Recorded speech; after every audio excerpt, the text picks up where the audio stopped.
భారీ దాడి ఇజ్రాయెల్‌లో గాదు. ఇజ్రాయెల్ ఎళ్లి గాజా మీద చేసింది.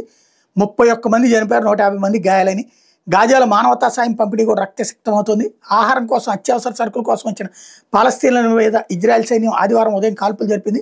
ఈ దాడిలో 31 మంది మృతి చెందారు. 150 మందికి పైగా గాయపడ్డారు. ఇజ్రాయెల్ మద్దతున్న గాజా హ్యుమానిటేరియన్ ఫౌండేషన్ పంపిణీ కేంద్రం దగ్గర ఈ సంఘటన జరిగిందని గాజా ఆరోగ్య శాఖ తెలిపింది. వేల సంఖ్యలో వస్తున్న జనం మీద కిలోమీటర్ దూరం నుంచి ఇజ్రాయెల్ సైన్యం అన్ని దిశల్లో కాల్పులు జరిపిందని స్థానికులు తెలిపారు. సైన్యం కాల్పులు జరిపిందన్న విషయం తమకు ఎలాంటి సమాచారం లేదని ఐడిఎఫ్ తెలిపింది. ఘటన మీద సమీక్ష జరుపుతున్నామని వెల్లడించింది.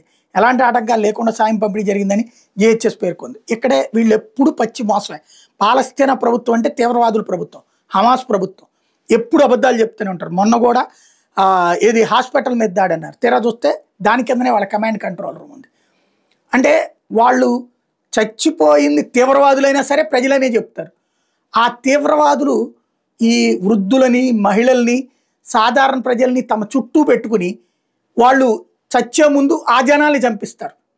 అయినా సరే ఆ తీవ్రవాదిని గొప్పోడి కిందనే చూపెడతారు. అదే దరిద్రం. కాబట్టి దీనికి సంబంధించిన అంశం భవిష్యత్తులో మళ్ళీ సమాచారం వస్తుంది.